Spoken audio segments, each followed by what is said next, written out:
Colorado High School Activities Association football is on 1010 KSIR and on the World Wide Web at KSIR.com. Tonight from Brush High School, it's a Patriot League battle as the visiting Eaton Reds take on the Brush Bee Diggers along with Dave Urich. I'm John Beltran. This is the regular season finale for both teams. Identical 2-2 league records, 5-3 overall.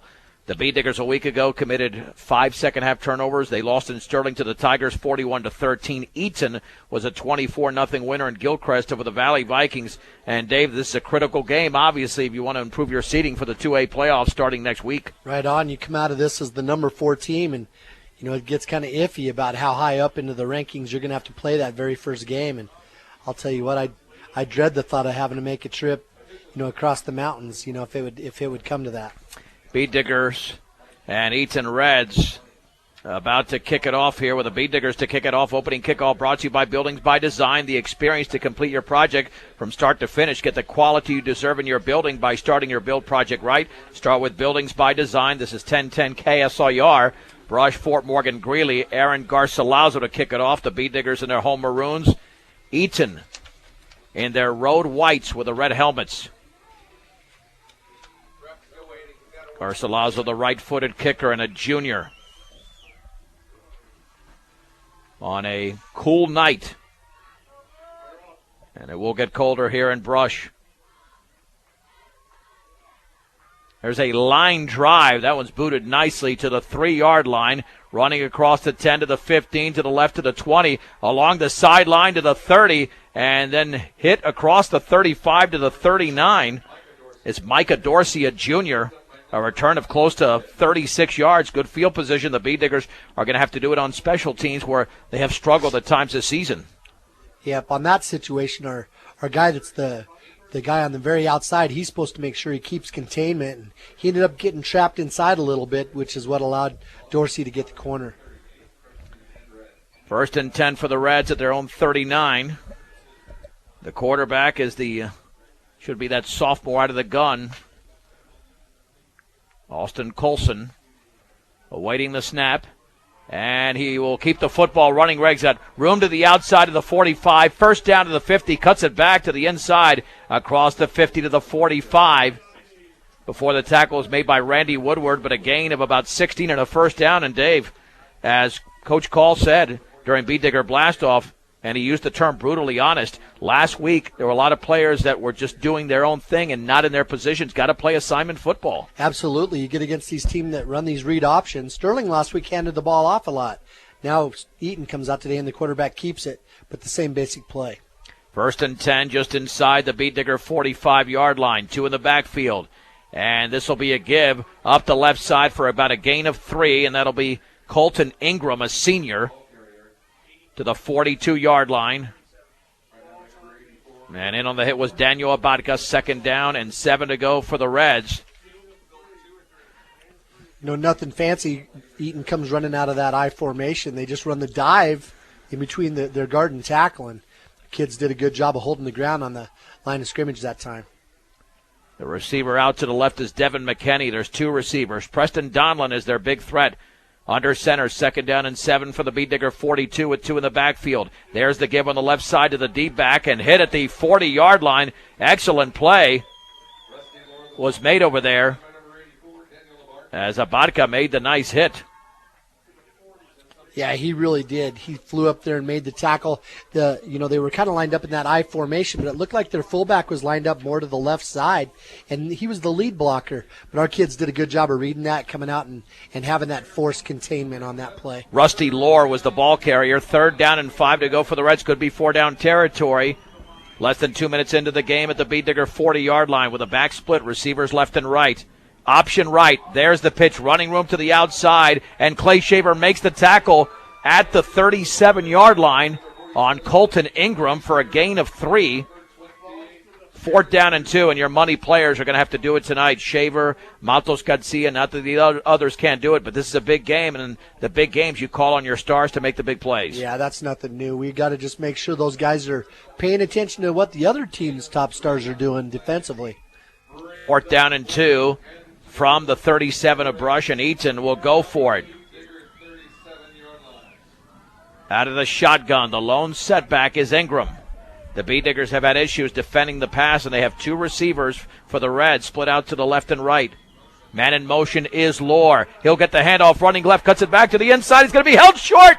The Bee Diggers stop him at the 36. It's only a gain of 1. Talk about assignment football. The Bee Diggers fulfilled that assignment, and they take over on downs as there were a couple of Bee Diggers there, including Jaron Peterson, to make the hit. Man, I was really worried about that when they lined up in that shotgun because we've had so much trouble defending that read option, but they tried to run that fly end around, and it didn't fool our kids. Twice they tried to run a sweep to the left side. Both times the Diggers stuffed it. We'll get to the Bee Diggers starting lineup here offensively, brought to you by Equitable Savings and Loan. Available 24/7 for your banking needs in Fort Morgan, Sterling, and Brush. 1st and 10 for the Bee Diggers at their own 36-yard line. Good field position. And baby Maltos Garcia is out of the gun with Clay Shaver to his left. And there will be the keeper by Maltos Garcia running to his left to the 40, back to the middle, and grab from behind. There's going to be a horse collar down at the 44, a gain of 8. And tack on 15 more. And the Bee Diggers will have the ball just one play into this drive into Eaton territory. Yeah, Brush gave Eaton a little bit of their own medicine. Basically ran the same play opening up that Eaton did. Maltos did a good job at tucking it away, and the kid grabbed him right underneath his helmet by his shoulder pads. That should go to the Eaton 42-yard line. And that's like a turnover, Dave, when you stop them on a 4th and 1. And that Bee Digger starting lineup, Maltos Garcia, along with Clay Shaver, B.J. Hirschfeld, Ben Brown in there, Daniel Abadka tight end. That offensive line pretty solid as well.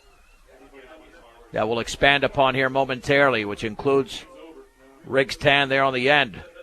Out of the shotgun, 1st and 10. Jaron Peterson is in motion to the left for the 42. There's the give to Shaver running left. He's got nothing. Right at the line of scrimmage, lost about a half a yard, tackled by Colton Ingram, and also in on the play was Edward Fritzler. It'll be 2nd down and about 10 to go for Brush. Again, along that line for the Bee Diggers besides 10. All season long with Leo Libanos and Tristan Volk and Raymond Miller.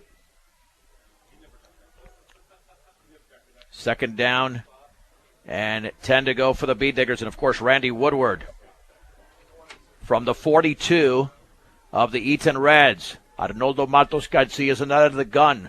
And looked like the Bee Diggers moved. And they stumbled as much as I did there right before the play. So it'll be 2nd down and about 15 to go. They look totally out of sync there. Yeah, it looked like it was going to be a pass play the way our slot and our receivers took off running, and that's what happened right there. It wasn't one of our linemen that moved. It was one of our receivers, and he was taking off down the field like he was going to run a deep pattern. 8:14 to go in the opening quarter. The Reds were stopped on a 4th and 2 at the Bee Digger 37. The Bee Diggers have it 2nd down and 15 at the Eaton 47-yard line. Neither of these teams throw the ball a lot, especially the Bee Diggers. They pass for less than 300 yards this year, but they've got two receivers out to the right. One to the left. Now trips to the right with Ben Brown going that way, and now Reed calls not happy. And he calls a timeout, brought to you by State Farm Insurance. Home, auto, life, and health. State Farm Insurance is there for you and your family. Give Greg Mullen a call, 842-4555. And I know in this case Ben Brown is a sophomore, but I think with game number 9, the coaches are expecting you cannot make formation errors. Right. But then again, remember, these are guys that didn't play a lot. Yep. Last year he's a sophomore, and he's going to make sophomore mistakes. And Coach Call addressed that as well. During a Bee Digger Blast-Off, he said, you know what? Nothing is a substitute for experience when you don't play. When you don't have any varsity games under your belt, it's very difficult. So that's why you have such a huge advantage when you have a team loaded with seniors like we've had the last couple of years.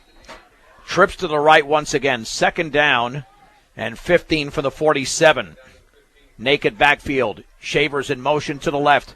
Maltos Garcia with pressure coming, rolls to his right. A screen out to the left, caught by Hirschfeld. He's got running room to the 40. Along the left sideline to the 35 and dragged out of bounds. Short of a 1st down. But they pick up a lot of yardage there. At the 35, makes it a gain of 18. And now all of a sudden, it's, check that. Let's see if I had that right. Not of 18, of 12 yards. 12 yards in the gain. I thought it was better at math than that. Same play Brush had a lot of luck with last week against Sterling. They get everybody flowing over to the right side, throw it back over to the left. Got to pat the kid from Eaton on the back for staying home and making the tackle. Again, a gain of 12, 3rd down and 3. Shaver in the backfield. Matos Garcia's out of the shotgun. And he will keep the football, jitterbugging, running to his right. 1st down to the 30. He's into the secondary across the 25, and he jitterbugs his way to about the 24, maybe the 23. And Arnoldo Matos Garcia with some nifty running keeps the sticks moving for the Bead Diggers, and it's going to be a gain of about 12. So I'll tell you what, the offense is looking a lot different than we've seen the last couple weeks. The offense has been shut down quite a bit. And I'll tell you what, they're taking advantage of Eaton right now, running to the left, the right, mixing things up, and even attempting some pass plays. 7:23 to go in the opening quarter. The Bead Diggers are threatening just inside the Eaton 24, 1st and 10. Man in motion to the left is Jaron Peterson. Under center, there's the pitch left to Shaver, looking for a block. Swings it to the left side of the 20, and he runs into a red and over a red across the 20 to about the 18. He might have got the 17, and it would be a gain of 7. 2nd down and 3 to go for the Bead Diggers on a strong run by Shaver. Yeah, and you know what's kind of nifty is we had a lot of luck running power after that Fort Morgan game. We come out, tried to spread people out and throw it. We realized we had to go into the T and run the power, and now all of a sudden tonight, Brush doing a lot of damage on the corners. From the 17-yard line of Eaton, 2nd down and 3 to go. Gunnar Guzman is the receiver to the right, Ben Brown to the left. Out of the shotgun once again with B.J. Hirschfeld in motion to the left, and there's going to be the give to Shaver off right tackle. He's got about a yard. To the 16-yard line, the initial hit for Eaton was made by Jackson Hobbs, a junior. 3rd down and 2 to go for the Bead Diggers.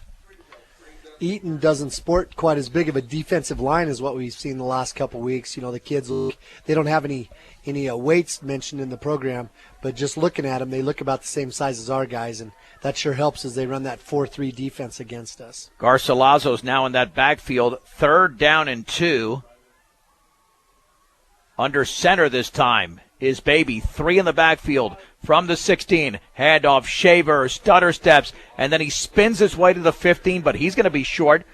He didn't get a very good spot. It looked like he got to the 15, but it looks like they're going to backtrack the football closer to the 16. So maybe half a yard at best. It'll be 4th down, and we'll call it a short 2 or a long 1, whichever works better. You know, Eaton had 8 guys in the box. You know, you're talking about 3 in the backfield. They had 8 in the box, and they shot the gaps on us that time and made contact with Shaver before he ever got to the line of scrimmage.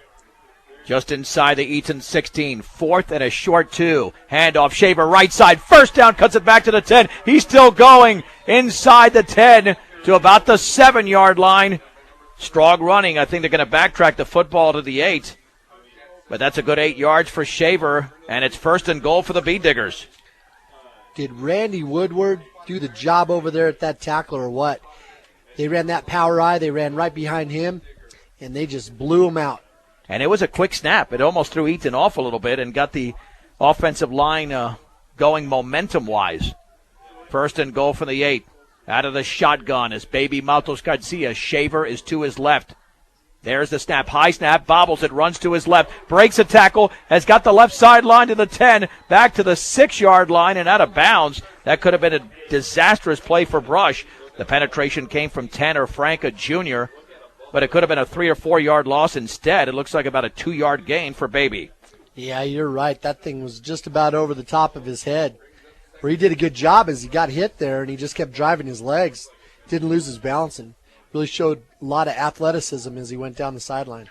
4:45 to go in the opening quarter. No score. Brush's first possession has them at the 6-yard line of the Reds. In motion to the right is Hirschfeld. Matos Garcia's under center. The pitch right to Shaver, looking for a lead block. Gets it for Peterson to the edge. Cuts it back to the inside. Touchdown! Touchdown for Clay Shaver from 6 yards out. And the Bead Diggers grab the early lead. It's 6-0. Just a nice run there. You know, I focused on the offensive line on the right side. And, you know, Randy Woodward and also Ray Miller both did a really good job of getting good position. Didn't allow those defensive linemen to be able to drag that thing out to the sideline. And Shaver did a good job of making a good stop and a cut back and just a good play. Now the extra point to be attempted by Jaron Peterson, the all-important extra point. especially in big games like this. Off the hold of Baby. Perfect snap. The kick is up. It's a boomer, but it is way off to the left. He missed it by a mile. 4:38 to go in the opening quarter. It's Brush 6, Eaton nothing on 1010 KSIR and KSIR.com. There's the high kick from Garcilaso, taking it about the 10-yard line. As Siem across the 25-yard line towards the 29 for the Reds before the hit is made on that return over there from Travis. Check that, Preston Donlin, who's a receiver. Hunter Bostrom made the hit for the Beatdiggers, 1st and 10 at the 28-yard line for the Reds. Now let's see if they can take what they did offensively and carry to the defensive end. A 10-play, 64-yard drive in 4 minutes and 44 seconds. 1st and 10 for the Reds. 2 receivers split out to the left, 2 to the right. Colson is out of the gun with 1 setback. And there is a flag before the play ensued. It's going to be a handoff to Colton Ingram. And I would assume that's going to be an offensive penalty. A false start, although I didn't see it from here. No, an offside against Eaton. So they just lined up offside, which is, man, that's just a careless mistake. Either way. Yeah, well, I think it was the receiver over here on the Beatdigger sideline. The players and coaches were definitely talking to that official and making sure he was paying attention to it. Turns into a 1st and 15 at the 23. And this quarterback, Colson, has thrown the ball for about less than 800 yards this season as opposed to the Beatdiggers, less than 300 yards. Out of the gun, trips to the left with 1 setback. Back to throw is Colson, looking left over the middle. The pass is complete. It's underneath, and it's caught by Donlin, but he's going to be held up for a very short gain. In fact, he's not tackled. He gets to about the 26, maybe the 27. Well, that's simply a gain of, we'll call it 4 yards. It'll be 2nd down and 11 to go for the Reds. Yeah, there's some good sure tackling there by the Diggers. They had good coverage. It was just a great pass, but not a lot of cushion for him. As soon as he caught it, our kids had their arms wrapped around him. A whole bunch of defenders showed up to help make the tackle. 2nd down and 11 from the 27 with 1 setback. 2 receivers out to the right and 2 to the left. There's the snap. Colson back to throw. Pressure coming. Takes off. He's got running room up the middle to the 30. Back to his left to the 35. Hurdles a defender. And then the ball is fumbled, but I think the Reds fell on it. Back at the 36-yard line. It'll be a gain of about 9. And set up a 4th and about 2 to 3 yards to go here for the Reds. But that could have been trouble there for Eaton. I think they might have marked him down anyway with his knee down because the ball was recovered at about the 38-yard line. The ball's resting just past the 35. Yeah, we had some good pressure on him when he dropped back to pass. We just didn't have any of that pressure in the middle. Right. We got pushed to the outside, and it was like a quarterback draw opened up for him. 3.5 to go in the opening quarter. Brush 6, Eaton nothing. 3rd down, and we'll call it 3 for the Reds at their own 36-yard line. Colson under center. There comes a blitz. Handoff up the middle to Ingram, and he's going to be driven back. Oh, the Beatdiggers were there to make the play. Somebody made a form tackle, and I think it was Baby Maltos Garcia's getting up all fired up and pounding his chest. It's 4th down. Yeah, he just met him square in the hole. His shoulder pad was on his hip, and once he made the contact, he just kept driving him backwards. A lot of times you see guys leave their feet, and then the kid breaks the tackle, but he kept driving his feet, and that's what sent him back. Again, your money players have got to make the plays. And I'm not sure who's there to punt for the Reds. Trying to get a number there. Clay Shaver back deep to receive on a 4th and 3 for the 36. Also got to watch out for any type of fake. And it rolls to his right. Now he's going to punt it, blocked by Garcilaso. Garcilaso picks it up. Garcilaso to the 10, to the 5. He spins, and he scores. There is a flag down. I think it's against Eaton. And the Beatdiggers off a block punt now lead 12-0. Holy mahungus. Garcilaso got a chance to redeem himself. Last week he had a punt block that he tried to kick. This time he got it back. Good for him. Illegal formation against Eaton. And what a play by the Beatdiggers. And Garcilaso did it all by himself. Yep. Eaton lines up in kind of a funky punt formation where their guys are all spread out. They got 3 guys back that all turn which ways. The Diggers didn't care. They lined up in just a conventional defensive front, and they just rushed the punter like they normally would. And I think that Eaton must plan on most people accounting for receivers. Brush could have cared less. Well, we're going to call that about a 20-yard punt return. We'd have to, not sure exactly where he picked it up. For Aaron Garcilaso, or not punt return, but fumble return off the block punt. And the Bee Diggers will be going for 2. Out of the shotgun is Baby Maltos Garcia. There's a direct snap, running to his left, gets a block, tucks it to the inside, then tackled hard from behind.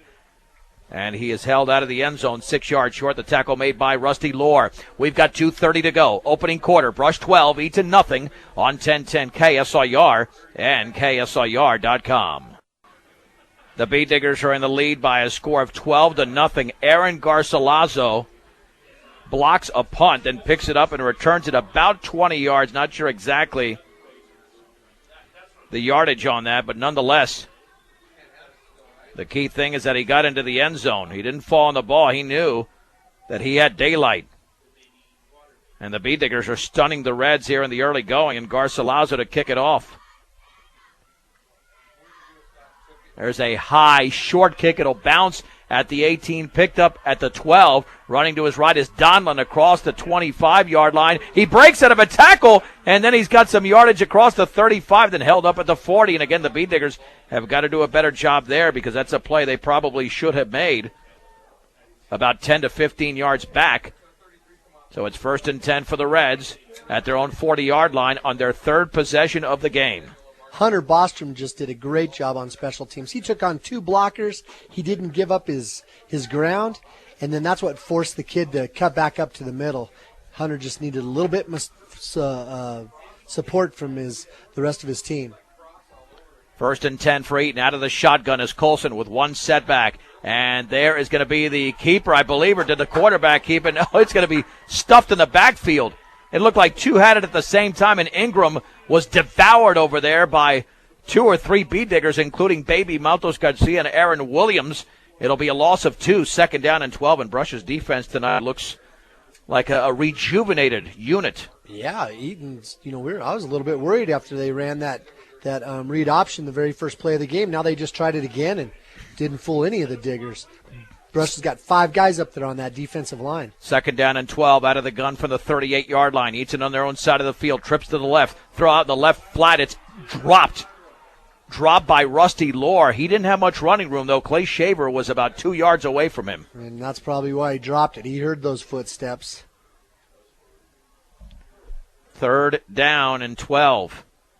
Remember that Brush has responded to 2 losses by winning the very next week. So they have faced this type of adversity, but this is the best opponent they're playing after a loss. The first time it was against Wells Central. And after the Platte Valley loss, I think they came back to University and played them here. 3rd and 12, trips to the right from their own 38. Rolling right is Colson, pressure coming. He throws towards the sideline. The pass is complete. It's a 1st down inside the 45 to about the 44. And the pass was caught by Micah Dorsey. A nice throw there by Colson. And the gain goes for 18. Yeah, it was a beautiful play. We had a guy underneath our linebacker, Shaver. He was there, but he just wasn't quite deep enough to get into the line of the throw. And they just did a good job with the receiver, having him right in between our corner and our linebacker. And Eaton needed that badly. After the 18-yard gain, it's 1st and 10 for the Reds at the Bee Digger 44-yard line. The Bee Diggers have a 6-yard touchdown run from Clay Shaver. That touchdown run brought to you by MMI International. When buying a mixer or feeder truck, nothing compares to the MMI design, craftsmanship, and service. MMI International, 842-5161, under center. Colson, handoff to Lohr, and he's ankle tackled by Hirschfeld right at the line of scrimmage. No gain. 2nd and 10, and what incredible penetration there by the senior, B.J. Hirschfeld. I saw Aaron Williams from his defensive end position on this side, too. He shot across there, and he was pursuing from behind. Had Hirschfeld not brought him down, Williams was going to be right on his back in about the same spot.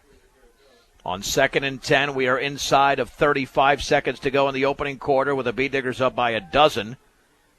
Preston Donlin is the very dangerous receiver out to the left. He's guarded over there by Jaron Peterson on 2nd down and 10. Play action, rolling right, wide open underneath. The pass is complete down the field, inside the 20-yard line, running over a beat digger inside the 10 to about the 9. It's going to be first and goal. The pass was caught by Kylan Suarez, and there was nobody near him. A huge gain as the ball gets all the way to the 9, a gain of 35. So they have 57 yards passing, completing 3 out of 4. That time our defensive end on this side, he kind of cheated. He thought it was going to be a run, and he ran right down the line of scrimmage instead of pursuing outside in, and that's what allowed the quarterback to have such an easy throw. That's the final play of the opening quarter with a score. Brush 12, Eaton nothing on 1010 KSIR and KSIR.com. John Beltran, Dave Urick back from Beat Digger Stadium in Brush, where the Beat Diggers have a 12-0 lead as we head to the second quarter, but the Reds are driving. They've got the ball at the Beat Digger 9-yard line. And even though the Reds came off a shutout last week, they found out that the Beat Diggers have come to play, but now the Reds are countering. This is always a difficult matchup on both sides. The quarterback Colson under center, first and goal from the 9 with 2 setbacks. Handoff to Lohr. A flag is down, runs right up the middle, and he tries to break tackles, but he's brought down at about the 9, right at the line of scrimmage. And the flag went up immediately. I wonder if that's an illegal formation once again against the Reds, and I think it's going to be because the Reds' offense is backing up. Yeah, I'm not sure. It looked like they threw it right at that receiver that was out there. Yep, that's exactly what it is. You need your vehicle and farm equipment to be in top shape, so make sure you take care of them by purchasing the best quality parts at great prices at your local Napa store, Central Auto Parts in Fort Morgan. First down and goal now from the 14-yard line. The Achilles heel for Brush has been defending the pass in this game and throughout the course of the season. Backs are in an eye. There's the pitch right to Lohr. Swings it to the outside, and he gets to about the 10. The ball is fumbled, but I think the Beat Diggers recovered it out of bounds along that right sideline, that far sideline to the right of the Eaton bench. They'll have to spot the football because it was fumbled at the 10, and that's exactly where the ball is spotted. A gain of 4 for Rusty Lohr. Second down and goal. That was the equivalent of one of the Brush's old plays, like that 58 quick pitch. They got that lead blocker with the halfback, and they pitch it right past him to their tailback. And just a quick hitter. Their tight end did a good job sealing off our defensive end. Trips to the left, one receiver to the right. Colton Ingram is the lone setback. Out of the gun is Colson, awaiting the snap. 5-step drop, pressure coming up the middle. He's sacked!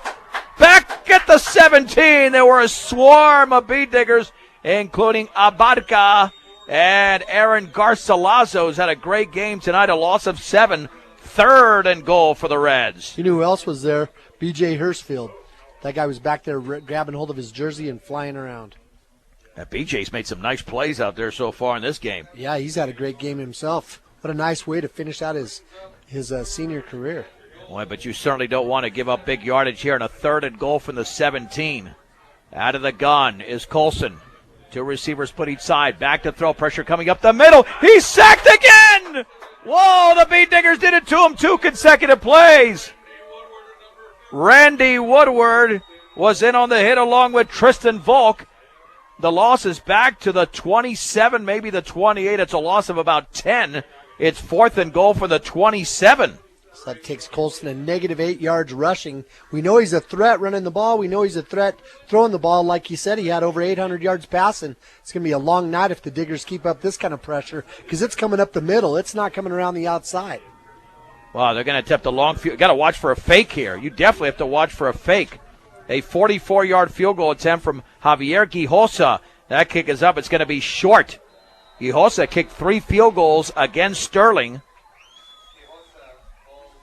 Now, the benefit in high school football is if you miss a field goal, it goes back to the 20 as opposed to the spot in the upper levels of college and pro. So the Beat Diggers will have the ball at their own 20-yard line. That was straight enough. It just fell a few yards short. I think that's a good call. You know, I've seen a lot of times guys that are down there, they try to go for it. The team gets it out there on the 35 or the 40, or else they try to punt it, and the ball goes into the end zone anyway. So why not give it a shot? And those kids practice those field goals all season long. 1st and 10 for the Bee Diggers at their own 20-yard line, leading 12-0, 10:08 to go in the second quarter.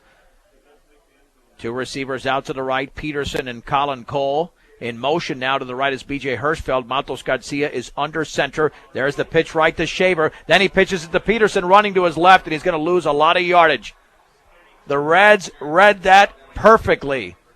And making the tackle was Jake Sandow as the Bee Diggers were trying for a reverse. And they lost a load of yardage. And that football might be inside the 10 to about the 7, a loss of 13. That was a play that obviously did not work, to say the least. No, I think that quick pitch was going to work for them, too. They were going to get some yards with it, but trying to get a little fancy.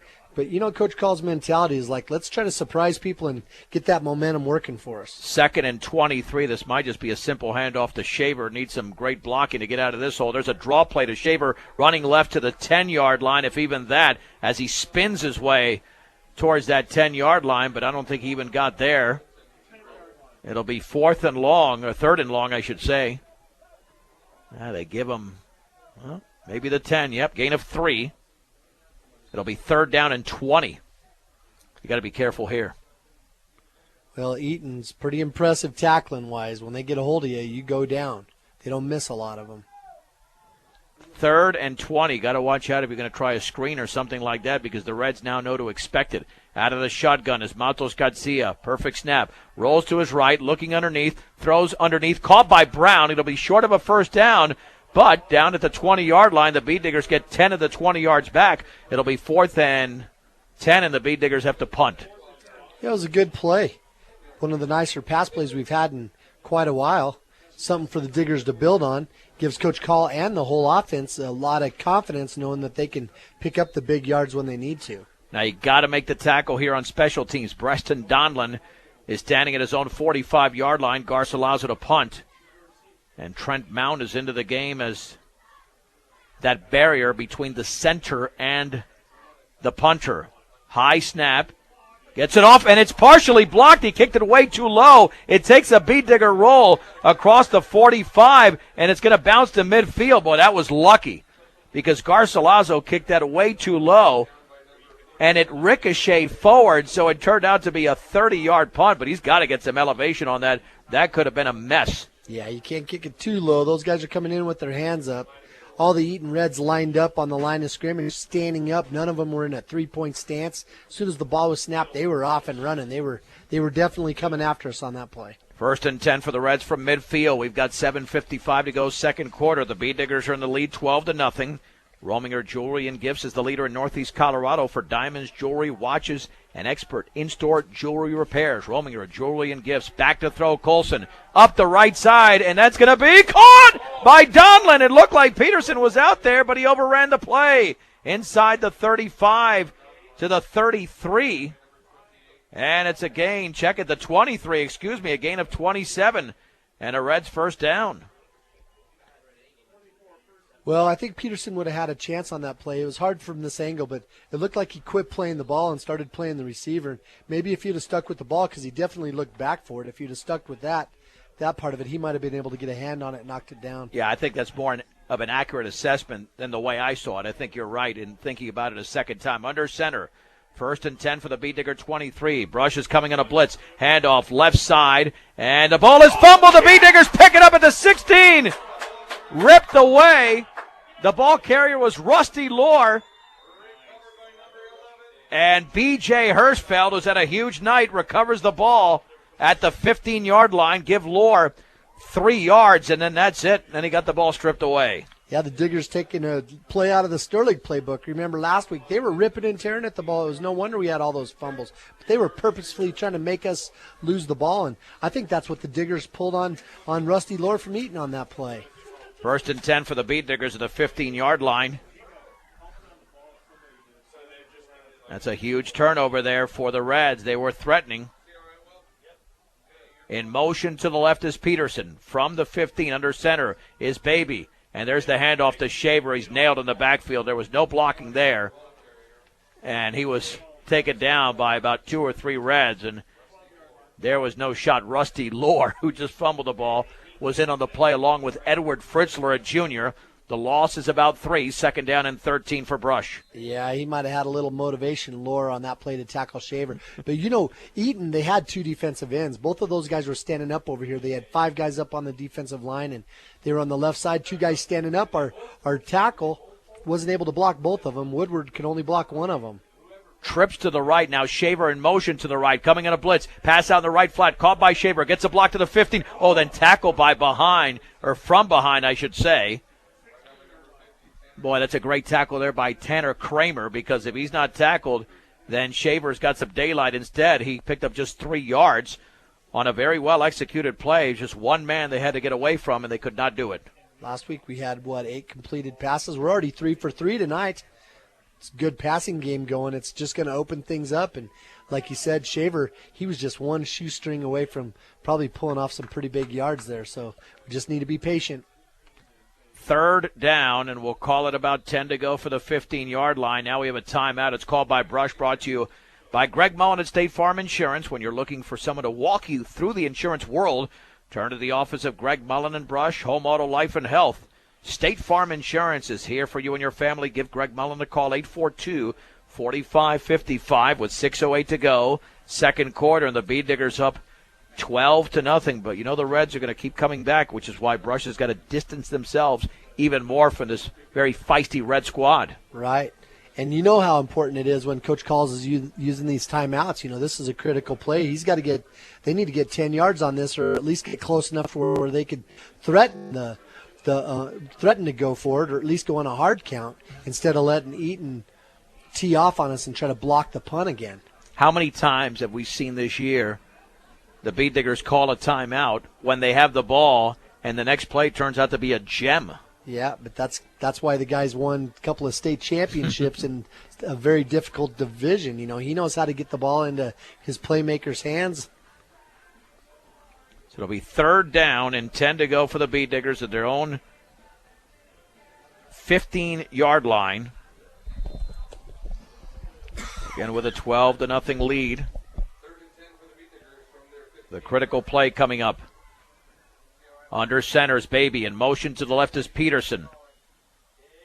Rolling to his left is Matos Garcia. Wide open underneath. Pass is caught by Peterson. Up the left side. He slips, and he's down at the 30-yard line, but he was wide open, and it's a Bee Digger 1st down. It's close to a gain of about, we'll call it 14 for the Bee Diggers. And Matos Garcia to Jaron Peterson, a well-executed play to say the least. Really good fakes. Maltos faked it to Shaver. 2 or 3 of the Eaton Reds came over to see if he had the ball, and both of them ducked their shoulder to cover it up. Maltos runs to the left and throws it across his body since he's a right-handed player, and right on the money to Peterson. 1st and 10 for the Bee Diggers at their own 29-yard line.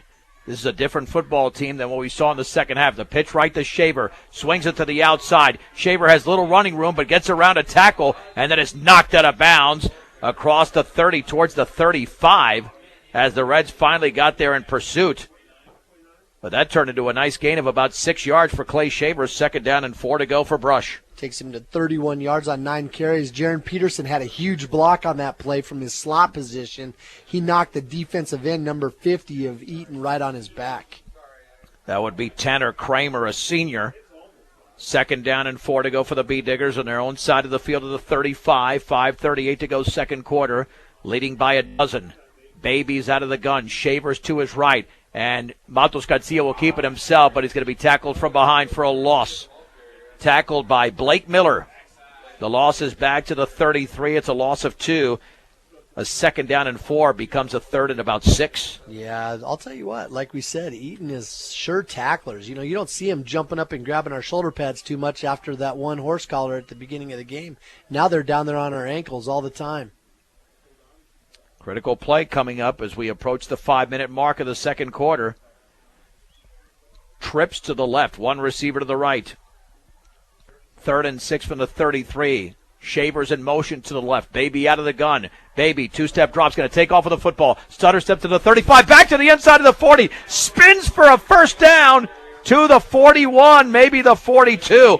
That is a great run by Arnoldo Matos Garcia, and the gain is 8. Randy Woodward made a huge block over here. He maintained the block. A lot of times kids will make contact and maybe chicken bump a couple times and let him go, but he stayed with his guy, and that's what sprung Maltos open. I got to tell you, I thought there was no way he was going to get that first down. No, I didn't either. But you just mentioned the combination of the block and the nifty running. 1st and 10 for Brush at their own 41. Hirschfeld in motion to the right, direct snap, handoff to Shaver running right. And he's going to be tackled for a loss back at the 40-yard line. Tanner Kramer, the number 50 that Dave mentioned earlier, puts him down. It's actually a loss of 2 to the 39. 2nd down and about a long 12. Like I said, their defensive ends, they're standing up, and that Kramer kid, he makes a lot of plays over here. He's a tough guy to block, and he's even tougher when they walk one of those linebackers up, and it looks like they have 2 defensive ends. Can't figure out which one you're going to block if you're in Woodward's shoes. The Bee-Diggers have come out of 3rd and long situations twice already. This is a 2nd and long, 2nd and 12. Out of the gun, Matos Garcia throws underneath, wide open. The pass is caught by Hirschfeld. He's got a short gain to the 44. Give him 5 yards before the hit was made. Preston Donlin was over there, and it's not too bad. You're looking now at a 3rd down and a long 7. That was basically the same play they ran to Peterson just a little while ago. Eaton was wise to it that time. I wonder if this is 4-down territory. The Bee-Diggers can pick up yardage towards midfield. Reed Call will play the field position game, I think, if they don't get closer to midfield. Out of the gun. 3rd down and 7 for the 44. Matos Garcia rolls to his right. Still looking. Throws, and a pass is caught! 1st down across the 50 to the 47. And that is caught by Ben Brown. Man, this passing game is clicking. That's a gain of 9. The Bee-Diggers needed just 7. Yeah, just a beautiful play. Maltos was really patient. He rolled out to the right. He was getting a little bit of pressure, but he just waited until Brown got open and threw a strike. But nothing has been overthrown or underthrown in this game. No, he's 6 for 6 right now, and if you would have told me that was going to happen before the game, I would have bet you lunch. You'd have sold me a bridge, too, and I might have bought it. 1st and 10 for the 47. Out of the shotgun. Baby is going to take off with a football. Run to his left to the 45. Cut it back to the inside, and he dives to about the 43 as he lunged his way for an extra yard, and he picks up 4. It'll be 2nd down and 6 yards to go. Now the only enemy right now is the clock, because the Bee-Diggers are moving it methodically down the field. They've only got 1 timeout remaining and 2.5 minutes to go. But even if you don't score and you leave Eaton out on the field, you receive the second half kickoff, and that offense has been off the field for a long time. It could be close to an hour in real time. Yeah, but we just need to get in field position, if anything. We've seen Coach Call go for field goals. Under center, 2nd down and 6. Baby drops the ball and falls on it at the 45. Loss of 2. That was the 11th play of the drive. You know what's incredible about this drive? Brush has run 12 plays. 4 of them have been for losses, and yet they picked up 3 first downs. Well, they're making those big plays. That's something we haven't been able to do. 3rd down conversions haven't been our forte these last few weeks. Well, now it's 3rd and 8 from the 45. Only 1:41 to go. Eaton might be calling a timeout if they can stop Brush out of the shotgun. Baby rolling to his right. Still rolling. Throws underneath. Pass is caught by Brown along the right sideline. And he lunges his way to the 41. It's going to be short of a 1st down. Before he's hit, I think Eaton should be calling a timeout here, you'd think. The gain is 4. It'll be 4th down and 3. The Bee-Diggers will send out the punt team. And now I think Eaton's going to call a timeout. They do. But that took a while. They could have called a timeout 20 seconds earlier. But I think what Reed called it there was strategic. I think he was letting time tick off the clock before sending out the punt team, just not to give Eaton that extra time. Right. And he might also be thinking fake right here, or, going on a long count. Keep in mind, Eaton, they've been blitzing, they've been aggressive, and if they go on a long count, they got a good shot at picking up a 1st down. Well, when he was the offensive coordinator back in 2001 in a state semifinal game for Fort Morgan against Englewood, it was, I believe, a tie game and a 4th and short near midfield, right around the same spot. This is at the Eaton 41. It was that direct snap to the front man, to the up man, so to speak. Picked up a few yards. It was like a 4th and 2 or 3. This is a 4th and about 4, or a long 3. I think Brush will probably punt here. Preston Donlin back deep to receive. With 1:12 to go, Eaton is down to a timeout. See, they come up here and they stand up. They're not even in a 3-point stance. I think they'll jump. There's the snap. Here comes some pressure. Gets it off. That's a much better punt. Headed towards the end zone. Bounces at the 2 and then rolls into the end zone. So the Reds have it with 1:06 to go at their own 20-yard line. But now you got to play some pass defense because the Reds can throw the football. I think that's a good call by Coach Call. You have to play the odds. You can't be going for it all the time. You can't be too much of a gambler. And his defense has been playing pretty well. Might as well let him play and in the half. Yeah, he's not crazy about punting. He said that before, but he's extremely smart when it comes to knowing when he shouldn't take the chance. Well, that was still a low punt. It was a good punt, but it was low enough it could have been blocked. Out of the gun, 2 receivers split out each side, and the Reds moved. So did the Bee Diggers. But I think they'll call that on the offense. They've had issues tonight on that offensive line, Dave, for some reason. Lots of false starts and formation penalties. And now it's 1st and 15. And even though they're spread out, I'm still wondering whether they're going to go to the pass or run it out. But I think they probably should pass because they know that Brush gets the football first to begin the second half. 1st and 15 from the 15 with one setback. There's the option right and the pitch to Ingram. Running room to the outside of the 20. He's got a seam to the 30. He breaks out of a tackle at the 40-yard line. He might go all the way to the 45. He's got one to beat. He's still going to the 20, to the 10, the 5. Touchdown. Oh, that just turned the game around. But there's a flag down. There's a flag down at the 20. This will be a hold against Eaton, and that nullifies an 85-yard touchdown run for Colton Ingram. But you still have to be concerned because Brush should have made that play. Yep. That's got to be an eye-opener for our defensive end, our outside linebacker, and our cornerback. They have to be ready to fight off those blocks and come up and have some containment so that Eaton can't run out there and get off the corner and head off down the field like that. Can you imagine? Can you imagine had that counted? And that just changed the momentum again because Eaton thought, wow, we're right back in the game. Yeah, and also look how it puts them down in the doghouse now. It's back at the 9. Now it's 1st down and 21.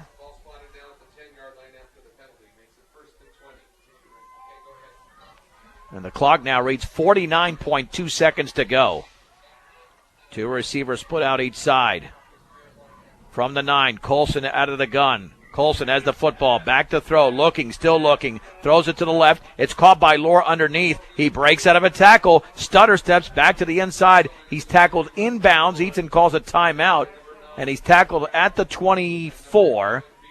We'll call it a gain of 15 as Hirschfeld makes the tackle. And, yeah, I think, they're going to put it back at the 23. Nonetheless, they call the timeout with 39 seconds to go. Yeah, we'll see if that was actually their last or they have another one because the timeouts are not listed on the board.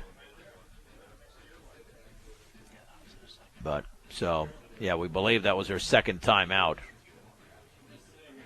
Now they've thrown the ball 6 times, completing 5 of those for 99 yards. We've thrown it 7 times for 47 yards. The leading agricultural lender in the area is Premier Farm Credit, member-owned and committed to sharing the profits through their patronage program. Locations in Sterling, Fort Morgan, Yuma, and Holyoke. That's Premier Farm Credit.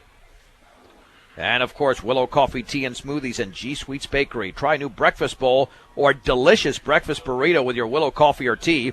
Open 6 a.m. to 6 p.m. Monday through Friday, Saturday 7 until 4 at 921 Edison Street in Brush.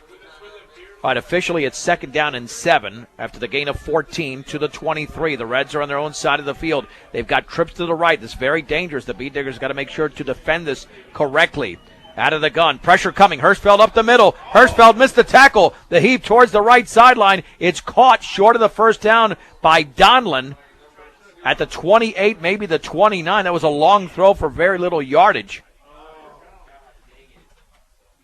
It'll be third down as Peterson was over there on the coverage, a gain of only 5. He threw it about, 35 yards laterally and only 5 yards forward. Yeah, plus he had to get it up in the air because we got such a huge crowd on our field. That was a launch to get the ball over there. Third down and 2 for the 28. Yeah, BJ had his sights set on a sack. Could not come through. Trips to the left. 3rd and 2 for the 28. Colson out of the gun. Option left. He pitches left, nearly behind the running back, but he's got a first down up the left sideline and dragged out of bounds across the 35 to the 30. Oh, they keep the clock running. And the ball carrier was Jake Sandow. Now they have to stop it for the movement of the chains. The gain is close to about 9 or 10 yards. 26 seconds to go. Yeah, that was their last timeout. They did not have another timeout. They're back up to the line of scrimmage from the 37. 18 seconds to go. Trips to the right. 1st and 10. Colson with one setback. Back to throw. Over the middle. The pass is incomplete. Intended for Rusty Lore at the 42. It was thrown behind him. 12.6 seconds remaining. Second down for the Reds. And you would think they're about 30 to 35 yards away from field goal range, and they'd have to do it on this play because they would have a maximum of 3 plays left. More than likely just 2. And watch out for Kylan Suarez. He had a big 35-yard catch earlier. Trips to the right, 2nd down and 10. There's the handoff right side for Sandow. He jitterbugs his way to the 40-yard line, along the sideline, a first down into the secondary across the 50 to the 47. The clock is stopped for the movement of the chains, but it's a gain of 16 for Sandow. 25 yards, 2 carries for Sandow, and the Diggers just don't have an answer there. They're just giving up that corner so well and having a hard time containing him. Okay, they did call a timeout. I'm surprised they didn't take the timeout before. So apparently they did have another timeout left, so my mistake there earlier. Dave was actually motioning earlier that it was only their second timeout and not their third. So, but anyway, there's 4 point, or did the Beat Diggers call that one, Yeah, Dave? the Beat Diggers called that one. Okay. So I think they just want to make sure they talk to their DBs and, keep in mind their receivers are a lot taller than our little DBs, so we got to make sure we let them know they can't let anybody get behind them.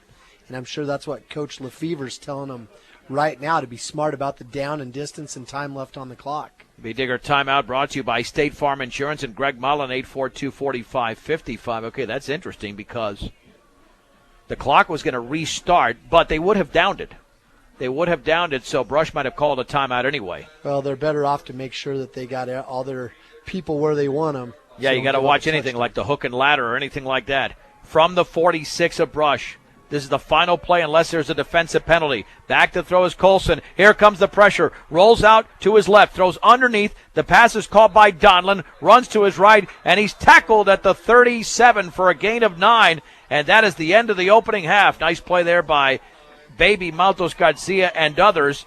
The Beat Diggers in the lead at Beat Digger Stadium over the Eaton Reds, 12-0 on 1010 KSIR and KSIR.com.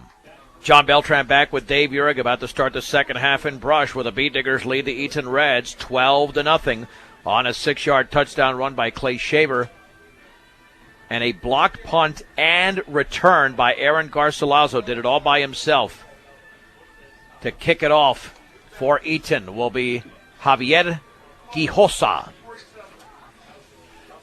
And back deep to receive for the Beat Diggers, none other than Baby Maltos Garcia and Clay Shaver.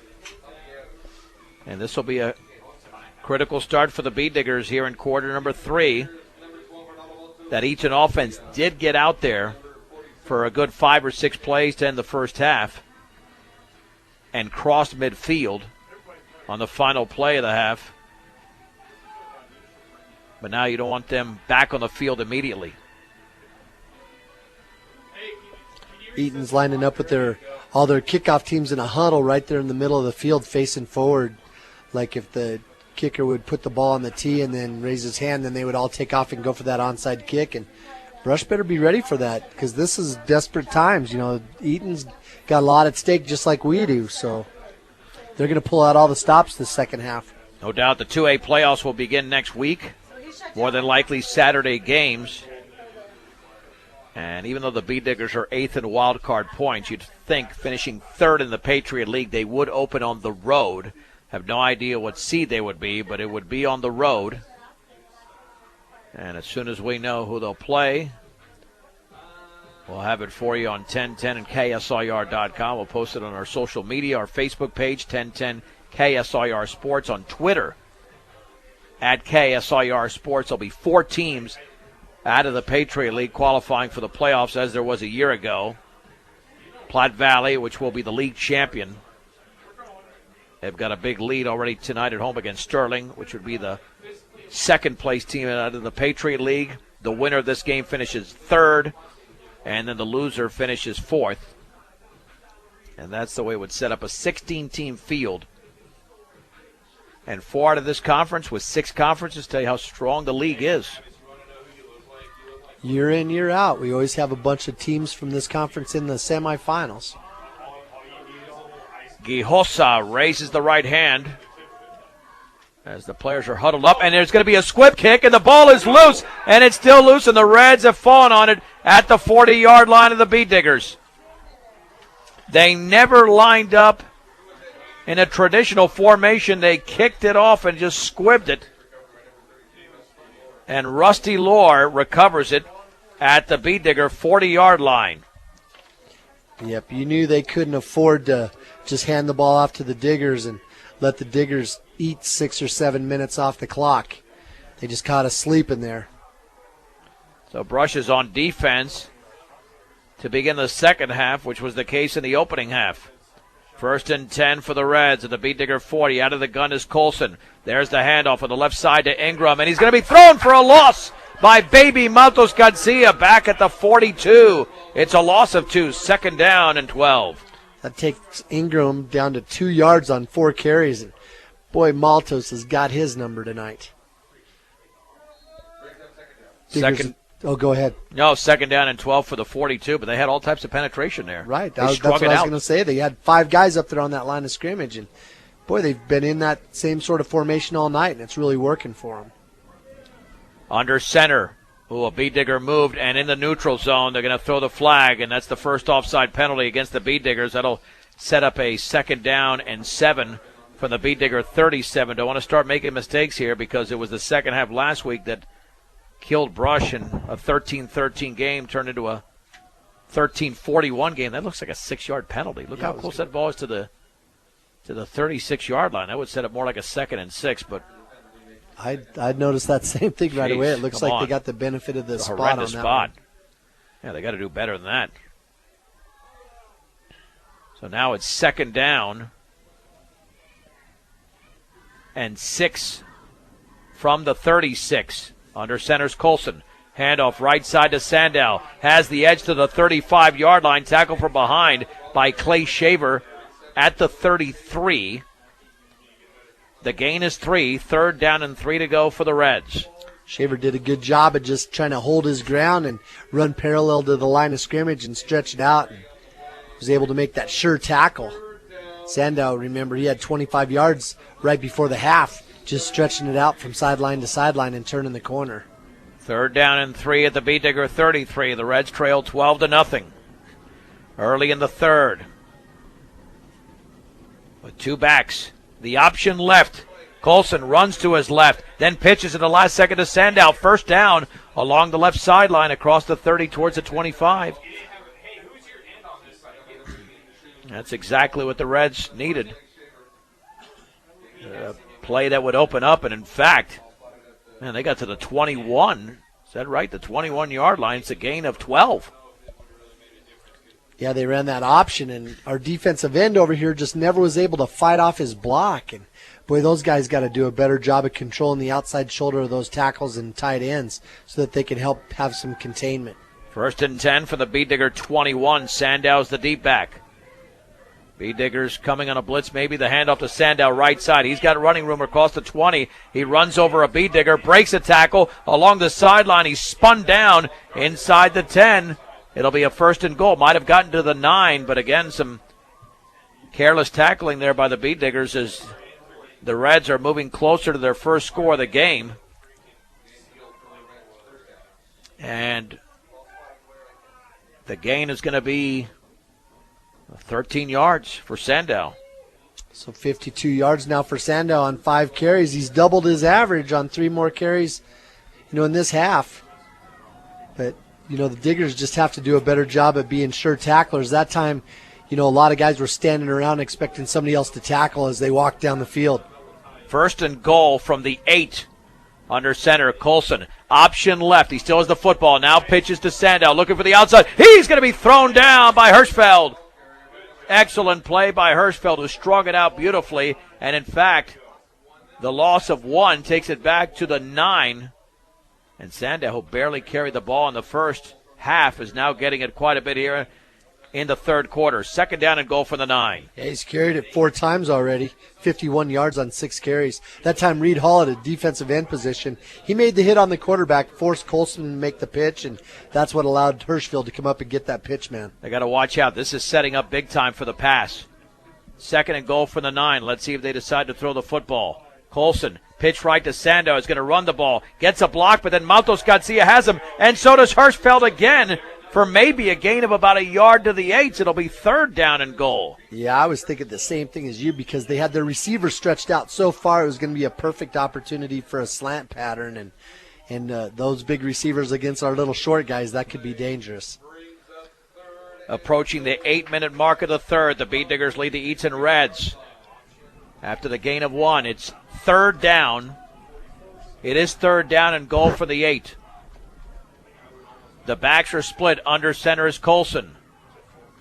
Colson is back to throw, looking to his right, pumping, throwing underneath. The pass is caught, and did he get into the end zone as he stretched the football out at about the 2-yard line? I think Ben Brown might have made the play at the 1. It was caught underneath. I'm not sure who caught that football. It was so far away from us. I think it might have been Dorsey. Yep, for a gain of 7. Fourth and goal at the 1. Eaton, of course, will go for it. That was a touchdown-saving play along the far sideline. Well, this is going to be a huge play in the game. Fourth and goal for the 1. Under center is Colson. Colson is going to hand it off up the middle, spinning and scoring. Right there, I believe, is either Lohr or Ingram. It is a touchdown. Colton Ingram just across the goal line from 1 yard out, and the Reds have scored for the first time. It's Brush 12, Eaton 6. We had him stopped, but sometimes when you get that, you need some other guys to help push him backwards. And, Eaton, you got to give him some credit because some of their offensive linemen, they knew what they needed to do, and they shoved him forwards. And that was one of those situations where we got to have more gang tackling and guys having that football awareness of shoving them backward. Giholsa to attempt the extra point. Snap is low, and then it's kicked into the line. Conversion no good. 7:44 to go. We are in quarter number 3. It is Brush 12, Eaton 6 on 1010 KSIR and KSIR.com. The Reds are back in the game. 8 plays, 40 yards, and 4 minutes and 10 seconds on fourth and goal for the 1. Colton Ingram scores. And it's now a 12-6 game as the conversion was missed. That's a big miss. And now it looks like they will traditionally kick off. That was set up by an onside kick that completely surprised the Bead Diggers, surprised all of us. Iholsa steps up to the football. That's a high, very short kick taken at about the 16 by Shaver. Running room across the 25, breaks out of a tackle, and he's down at the 27. Maybe the 28-yard line as Brayson Lewis made the tackle on special teams, and the Bead Diggers have the ball for the first time in a long time. Yep, Shaver, he tried to make a spin there to try to break it loose, but again, just like in the first half, the Reds are doing a good job at diving down there and making those tackles on his ankles and just tripped him up. First and 10 for Brush at their own 28-yard line. Now it's anybody's game. And this is a huge game. You can avoid a very low seed in the 2A playoffs if you win. Babies under center. 3 in the backfield, all right next to each other from the 28. 8 up in the box. And there is the option, the handoff left to Shaver. He's got running room up the left side, across the 35 to the 40, and across the 40 to the 42. I thought Baby had kept the ball, but instead it's a gain of 14 and a first down for the Bead Diggers. 43 yards for Shaver now on 11 carries, but like you said, some really good fakes there. Brush actually ran that to the short side of the field, and, Shaver did a good job at turning it up. You can bet he was awful happy to have that big gain. He's been on a drought. First and 10 for the Bead Diggers at their own 42-yard line. 7.5 to go, third quarter. And they've got a 6-point lead on their home field. Baby's under center. And there's the handoff right side to Hirschfeld, cutting it back to the inside. He's got a yard, maybe, to the 43. And the hit was made over there by Jackson Hobbs, a junior. Second down and about 9 to go for Brush. Last week we had a hard time running in between the tackles just because Sterling was so big. Remember they had those 3 big lugs. We couldn't push them anywhere. Eaton's making up for it today with just some speed. Their linebackers do a really good job of flying up there and filling the gaps. Everybody bunched in tight. Baby's under center. Second down and 9 for the 43. There's to give the Shaver left side, and he's tackled from behind at the 44. There are a couple of Reds out there on that quick hitter. And it'll be 3rd and 8. Rusty Lohr was the first Red in on the play. I think Brush is going to have to go on a long count because, like you said, they got 8 guys up there in the box, and they're all standing up, and nobody's down in a 3-point stance, and everybody's blitzing, and we're going to have to make them slow down over there a little bit. Well, they need the passing game now. Trips to the right out of the gun is Baby. 3rd down and 8 from their own 44. Rolling to his right is Matos Garcia. Still rolling. Throwing underneath. The pass is going to be intercepted by Lohr. Up the left sideline. Inside the 35 to about the 33. He tried to lob it to Clay Shaver, but Lohr picked it off. Yep, that was the first miscue. I think he just tried to lob it right over the top of Lohr's hands. But, Lohr's a very athletic kid. He's got some hops to him, and just wasn't meant to be on that play. Had Shaver caught it, I'm not sure he would have got the first down. I think he was going to end up well short. Well, that's 2 huge plays that Eaton has made, and we're just about midway through the third quarter. They can take the lead if they score and kick the extra point under center. 1st and 10 for the Brush 33. The option right, and there is the pitch to Ingram, and he's taken down after a yard by Clay Shaver to the 32 as Shaver grabbed him around the ankles. Yep, that was just a great play there. And again, our defensive ends are going to have to do the job as Eaton's starting to have some success with those option plays. Grocery, meat, and fresh deli counters, floral, pharmacy, Western Union, and public service payments and 24-hour gas. Brush Grocery Card at 1302 West Edison Street in Brush. 2nd down and 9 for the Reds at the 32 of Brush. Preston Donlin, their leading receivers, lined up to the right. Under center, once again, is Colson. Play action, rolling to his left, throwing underneath, passes tipped and complete. And Reed Hall made the play because Colton Ingram was open underneath. It'll be 3rd down and 9 as the Bead Diggers were coming with pressure. You betcha. I'll tell you what, Maltos Garcia, he was excited. He was on a blitz, and he ran right up in there, and he had him wrapped up. Huge play coming up, 3rd and 9 from the 32. You know that Eaton's got 2 plays, not 1, unless there's a big sack here.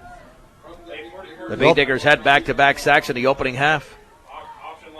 From the 32, the backs are split on 3rd down in Brush territory. There's the handoff up the middle. The Bead Diggers were there, holding up the running back, Jake Sandow, Hirschfeld, Woodward, and Aaron Williams right at the line of scrimmage. They thought that inside handoff might fool Brush. It did not. No gain. 4th down and about 9. I'll tell you what, those guys almost got the handoff. They were right there when that mesh was starting to happen, and, they almost had the quarterback and the running back wrapped up at the same time. Now let's see what's going to happen here on 4th down and 9. With the football actually closer to the 33, and they're going to punt. Well, they might punt. Brush is going to have to watch out. They're showing some trickery. Hopefully we're not going to jump off sides here. Jackson Hobbs standing at the Bead Digger 46. Yeah, the Bead Diggers have nobody returning. No return man right now. Perfect snap, and he's going to punt it. High, spiraling towards the corner, and it bounces into the end zone.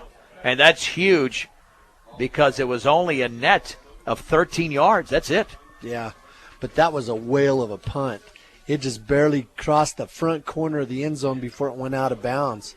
Had that thing been just 3 or 4 yards shorter, we would have had the ball on the 1. B-Diggers had that this year against Lamar, I believe, down at the 1-yard line. Well, they don't do that anymore, but in our day, growing up, all those coffin corners, right, where they would shoot for the pylon, and now they just kick it down the middle of the field and hope that one of the guys in the punt team gets down there to down it. 1st and 10 for the Beat-Diggers at their own 20-yard line. 4:29 remaining third quarter. Brush is clinging to a 12-6 lead. And that was a big defensive stand because Eaton had great field position, and yet they generated just 1 yard on 3 plays. Yep. Eaton's got 7 guys up there on that line of scrimmage trying to stop the run. Now, if you get by that first wave, it could be a big play. From the 20. And there's the rolling of the right by Matos Garcia throwing, and the pass is incomplete. Intended for Hirschfeld, but he ran out of room, and he had to throw it out of bounds. If not, that could have been another turnover. 2nd down and 10 to go, and the Reds read that very well defensively. Well, I'll tell you what that's going to do. Even though it wasn't a completed pass, the Reds are going to have to think twice about stacking the box like they just did, be a little bit worried about the passing game. You don't want to slow down the game either and extend it too much.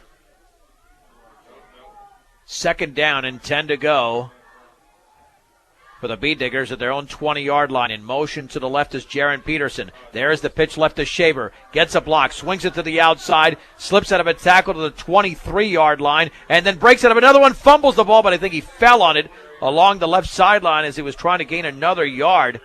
He ran a long way to gain only about 3 yards. It'll be 3rd and long for Brush. But we'll take it, and that time Eaton lined up. They only had 4 guys up there on that line of scrimmage because they were thinking about the pass. And, as soon as they did that, we weren't able to have any extra running room out there out wide. But, that chess match is starting to happen between offensive coordinator and the Eaton defensive coordinator. 3rd down and 7 for Brush at their own 23. Trips to the right. That's 3 receivers to the right. Baby out of the gun is going to roll that way. Pressure coming. Throws a screen out to the left. It's caught up the middle by Shaver. 1st down to the 35-yard line, across the 35 to the 40. That's a gain of 17. What a well-executed play as the Beat-Diggers move the sticks. 64 yards. They've completed 8 of 10 passes. They had their trips out here. All 3 of those guys went deep. Eaton was expecting the pass over here on the right side. Just a perfectly executed screen up the middle. And is Shaver down? Let's see. Thought Shaver was down for a second, getting up slowly. But he's back in the huddle. Not sure what happened there unless 2 players were stuck together. So it looked like, I don't know. Yeah, I think it must have been an equipment malfunction. That's why they were all huddled around. Yeah, didn't want parts exposed, so to speak. 1st and 10 for the Beat-Diggers at their own 40-yard line.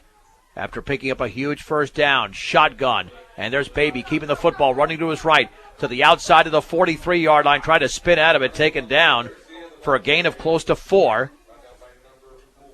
And that hit was made by Edward Fritzler. They'll backtrack it to the 43 a little bit. 2nd down, we'll call it a short 7. Yeah, Maltos did a good job at stretching that thing out. And boy, he left the ball in Shaver's belly for quite a while, and that really threw off the Reds. So they all want to tackle Shaver all the time. That's what leaves Maltos open. 2nd down and a short 7 to go. The ball is just outside of their own 43-yard line. In motion to the left is Peterson. Out of the gun. There's the give to Shaver. Running left to the 45. Up the middle to the 50. He spins and breaks the tackle to 45. Inside the 40 towards the 36 for Clay Shaver. It's a gain of 20 yards and a Beat-Digger 1st down. 68 yards now for Shaver as he's starting to open it up, and that offensive line's getting some confidence and starting to get some of the blocks they need to run the ball down the field. And I'm telling you, I think the passing game's what's opening it up. No, there's no doubt. Because the offense has now become more unpredictable.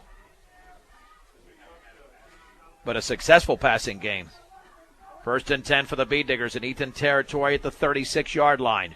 Receivers split left and right, and somebody might have lined up off sides Yeah, somebody lined up off sides. Yeah, he's talking to our wide receiver over there, I think.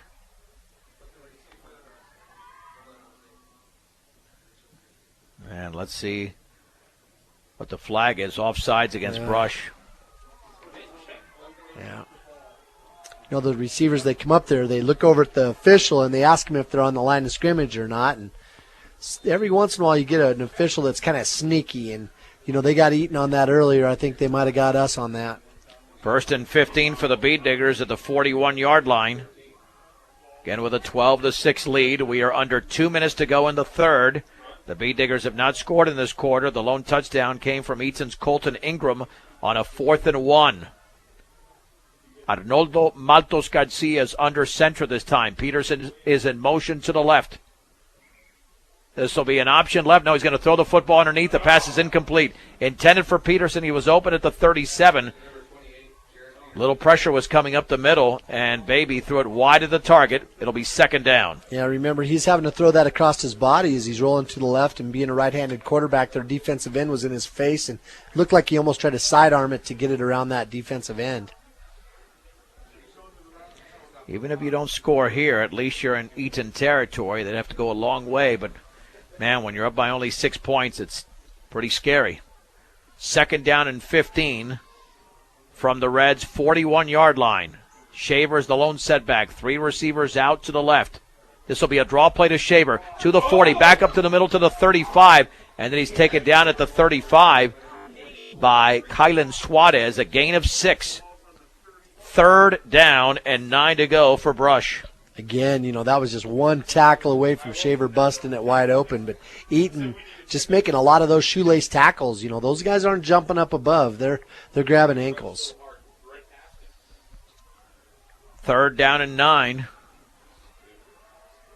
Got maybe 3 or 4 plays left of that in this third quarter with the Bead Diggers up by half a dozen. And 1 minute to go in the third. Out of the gun. They got to call a timeout here. The play clock was down to 2. And they do with 58.9 seconds to go. Brought to you by Greg Mullen at State Farm Insurance, 842-4555. It'll be 3rd down and 9 at the 35-yard line. And even though the Bead Diggers did not get that playoff in time, again, we go back to what we talked about earlier. It seems that when Brush calls a timeout with possession of the ball, the next play turns out to be a good one. Right, you know, and I just noticed they just took B.J. Hirschfeld off the field and brought Trent Mount in, and you know, Trent's run some quarterback. There's got to be some trickery going on here, as we haven't seen Mount in the backfield at all today. Oh, he sustained that concussion a few weeks ago against Platte Valley. Was held out for a little while and now is in uniform. The Reds were off the field for a little bit during that timeout. They're back on the field. 3rd down and 9 to go for Brush at the Eaton 35-yard line. Again, less than a minute to go in the third. Well, Maltos Garcia was the one in the huddle calling the play. Maltos Garcia out of the gun with Trent Mount to his right. Now Mount is in motion to the right. And Baby throws it out to Mount. Mount catches it. Mount wants to throw. Up wide open. The pass is going to be. Is it caught? And it is caught by a diving Ben Brown. What a play on the double pass. Inside the 10-yard line to the 9. Yep, boy. Mount, he ran with the ball a little bit as he got to the sideline, and he tried to put some touch on it so much that he almost threw it too short. And Brown did a good job dropping to his knees to make the grab. An impressive play. And the gain went there for 26 yards. 1st and goal for the Bead Diggers. Yeah, he was on the ground when he made the catch. An acrobatic play.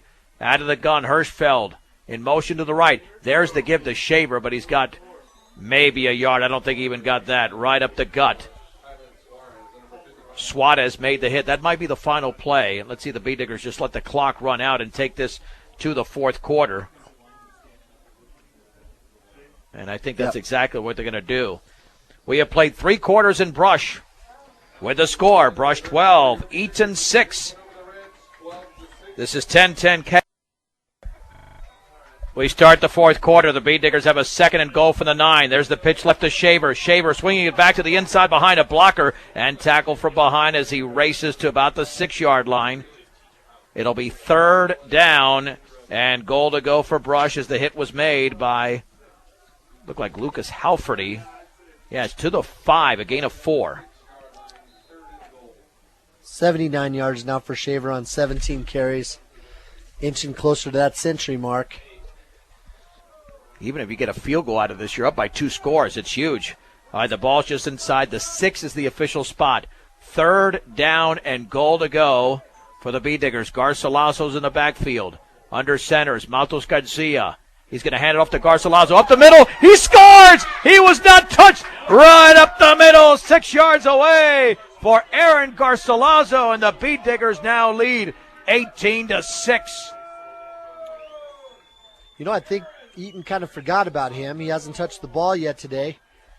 He ends up getting the ball out of the backfield. I'm sure they're worried about Shaver and Maltos Garcia and all these other guys that have touched it. They just left him alone. They forgot about him, and he just ran it straight ahead. Some good blocking there by that offensive line.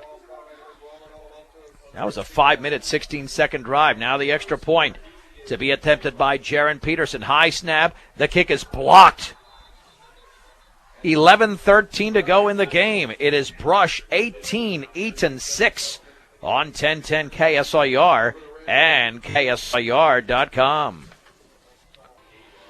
The Bee Diggers with a touchdown run from Aaron Garcilaso on the 12th play of the drive. Make it the 11th play. 6 yards out. It's now 18-6.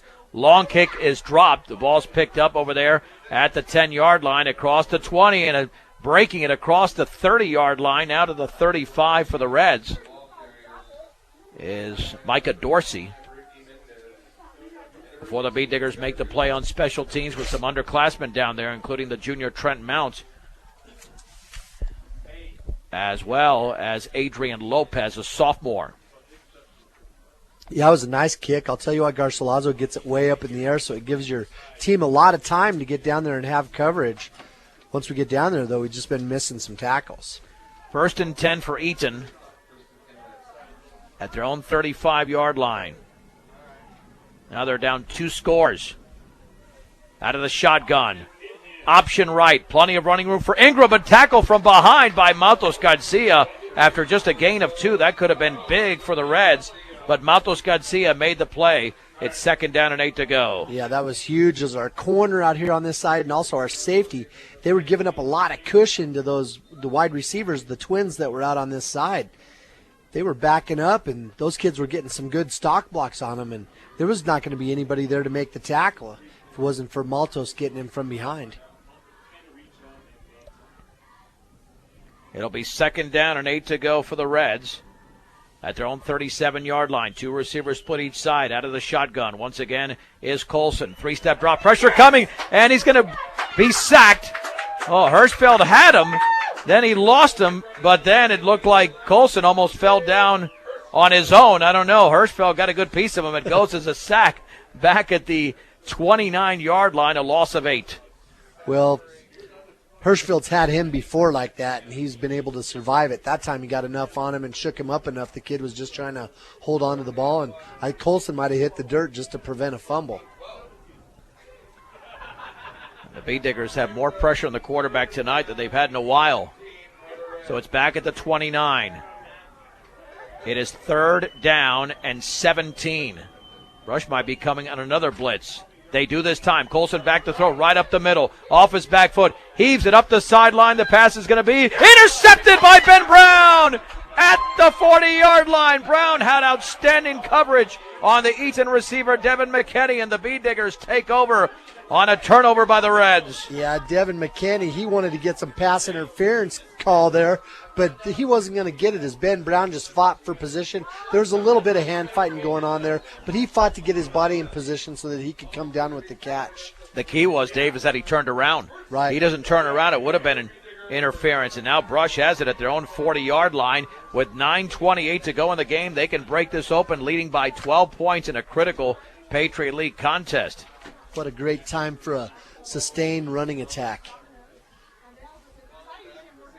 with the threat of the pass, which we haven't said many times. 1st and 10 from their own 40. 3 in the backfield, including the deep back Shaver. This will be a handoff to Shaver, up the middle to the 45, and then he lunges towards the 47 for a gain of 7.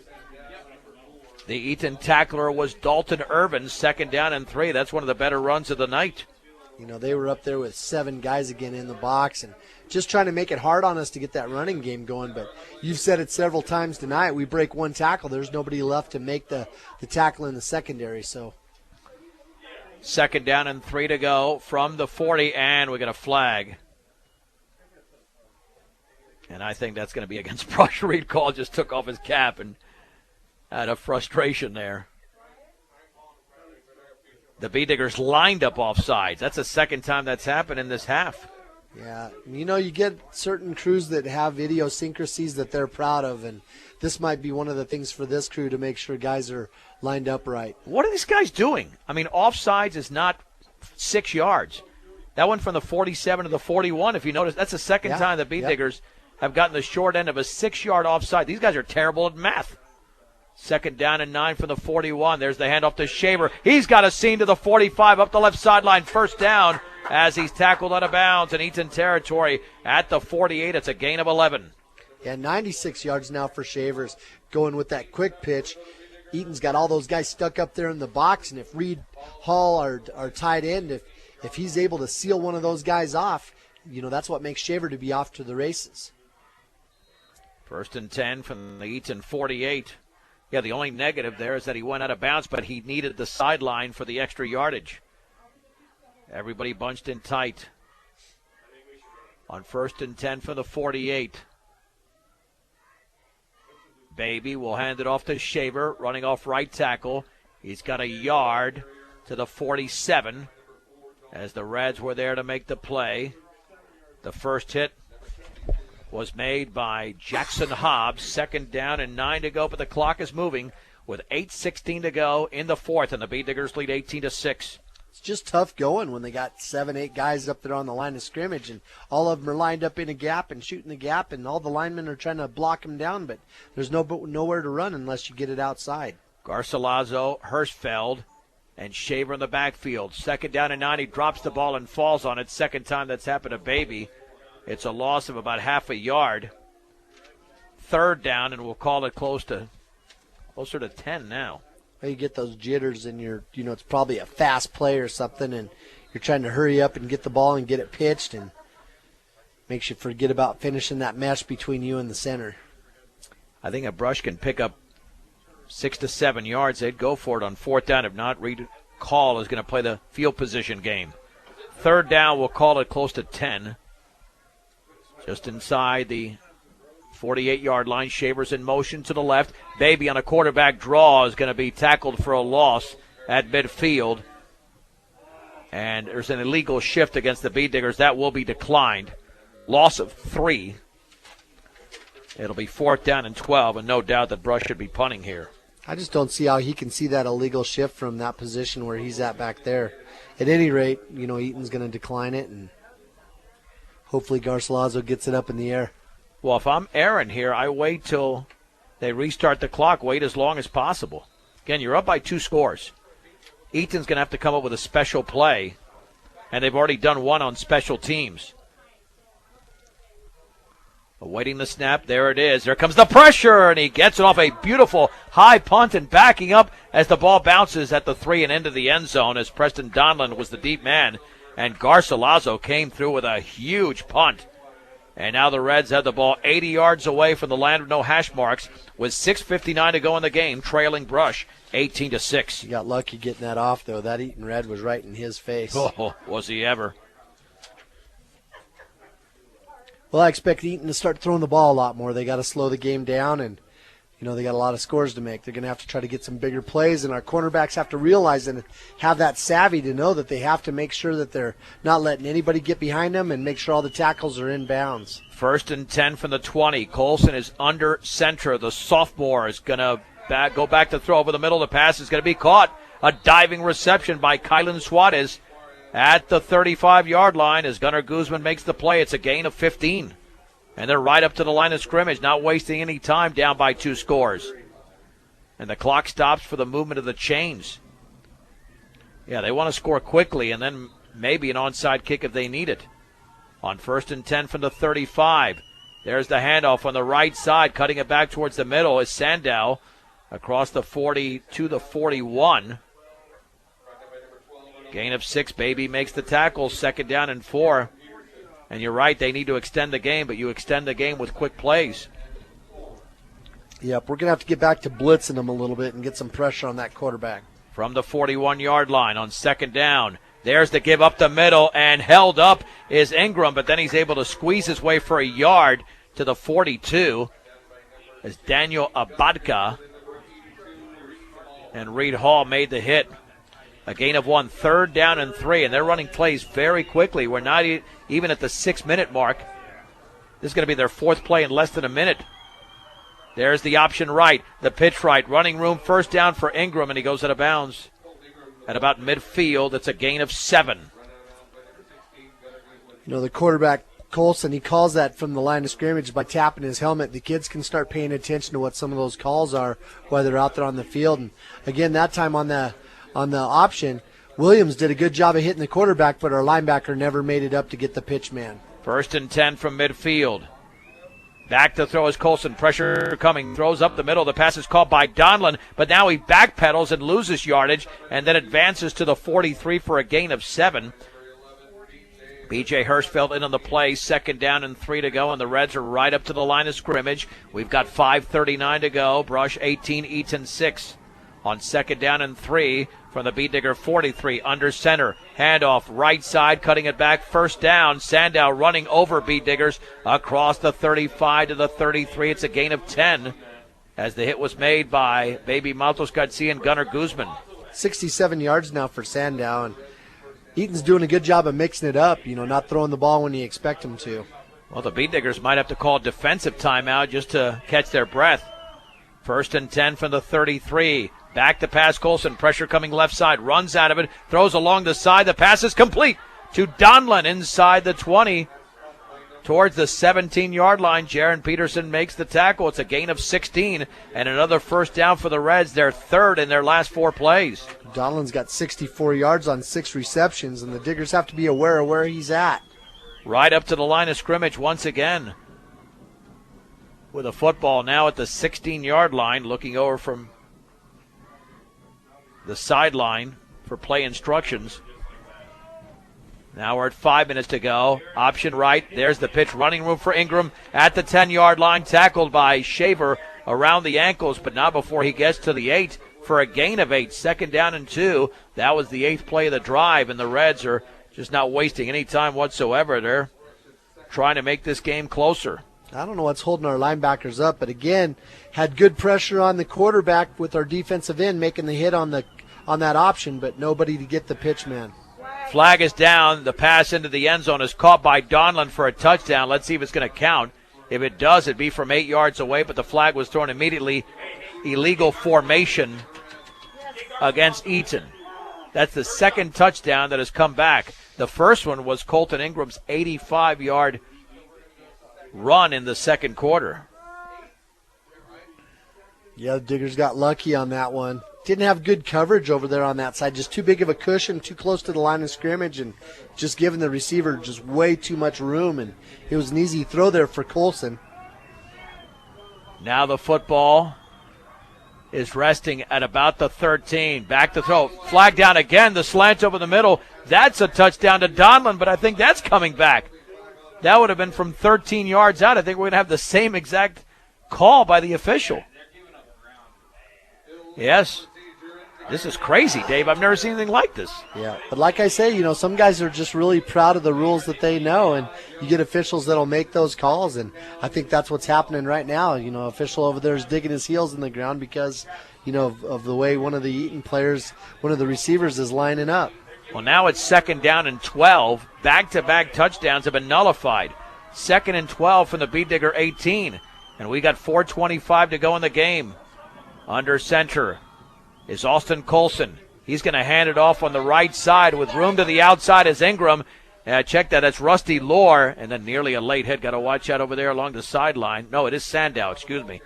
I had it wrong all 2 times. Inside the 10 to the 9. It's a gain of 9. And the clock does stop. So it's 3rd down and only 3 to go. So there's a big gainer there for Jake Sandow. Yeah, they're just getting that corner, and our linebackers just having a hard time coming up making that tackle and just not doing a good job with our containment. 3rd down and 3 for the 9. 4:19 to go in the game. The Beat Diggers lead the Eaton Reds 18-6, but if they score, and that's going to put pressure on the Brush offense. Backs are split. Colson back to throw. Pressure coming up the middle off his back foot. The pass is incomplete. Donlin was open, but it was thrown a little bit behind him and high. Donlin thought he still should have had it. It was within range. 4th down, and this is the play of the game coming up for the Reds. If they don't convert here, the Beat Diggers can salt this one and put it away. Yep, they're 11 for 16, though. A good offensive night so far throwing the ball. Diggers got to be thinking about, what's worked for them, and that option's been good. The option's been good. They're going to have to hold on to that corner and not let him get outside. Here comes the 11th play of the drive. 4th and 3 from the Beat Digger 9-yard line. 2 receivers out to the left. Under center is Colson with 2 setbacks. Colson will hand it off to Sandow on the left side. He's got a 1st down across the 5 towards the 4. I think they'll only give him the 5. It's a gain of 4, but he needed 3, and he got more than that.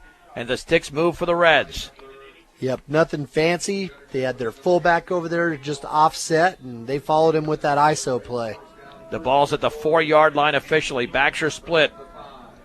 Colson hands it off to Sandow towards the edge, and he spins, and he's going to be held short. I think the Beat Diggers are going to be called maybe for a face mask or a horse collar as he's down at about the 1 or 2. As that flag was thrown on the tackle. And let's see. Let's see what the indication is. Yeah, it's a face mask against Brush. So give Sandow a couple of yards there. Just flying in there, not concentrating on legs, Flying in there and sticking your arms out there wide and just trying to grab a hold of something and accidentally get a hold of a face mask. Yeah, the ball's at the 1. Clock is moving, though, with 3:48 to go. 1st and goal at the 1. Quarterback sneak, and into the end zone is Austin Colson for a touchdown, and the Reds are to within 6. It's Brush 18, Eaton 12. Yep, you can bet they're going to kick this because it doesn't matter if they get 2 or 1. That'd be my guess. That was a 13-play drive in 3 minutes and 18 seconds.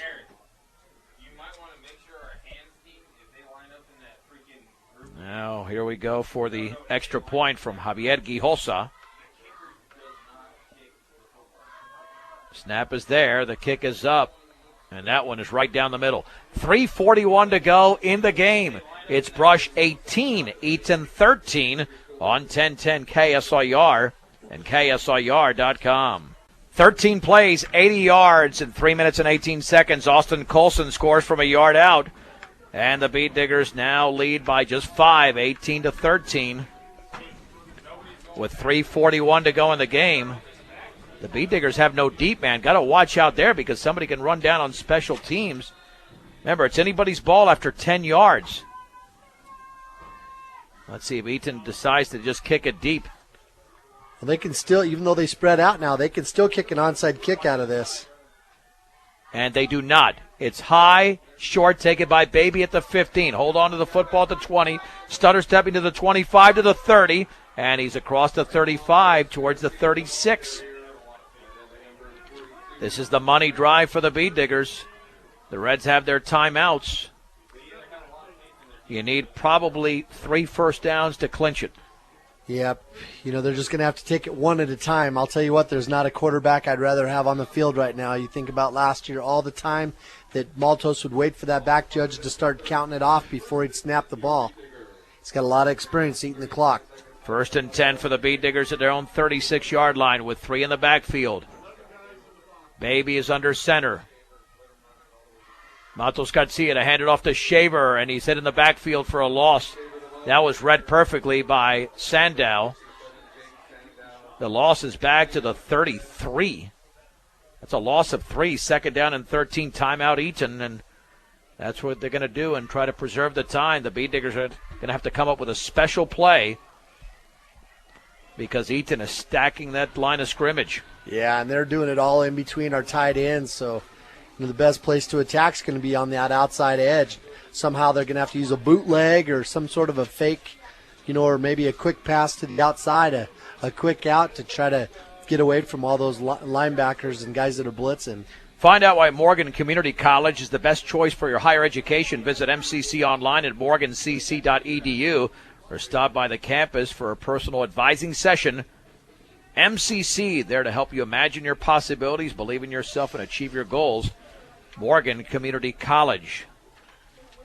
It'll be second down and 13 for the Bee Diggers at their own 33-yard line. 3:27 to go in the game from Bee Digger Stadium. Brush 18, Eaton 13. The Bee Diggers led at the break 12-0. Brush has scored 1 touchdown in the second half, but the Reds have scored 2, including 1 moments ago. Again, everybody bunched in tight. In motion to the right is Hirschfeld. Baby on the pitch right to Shaver. Tries to swing it to the outside. Doesn't have much running room. And, in fact, struggles to get back to the line of scrimmage before he's tackled along the far sideline by Jackson Hobbs. No gain. 3rd and 13. Timeout Eaton again. Well, they got everything on their side now. They got momentum. They have plenty of time with 3:19 to go. And now Reed Call is going to have to think of a play here that is going to keep the sticks moving. If not, the Bee Diggers are going to have to win the game on defense.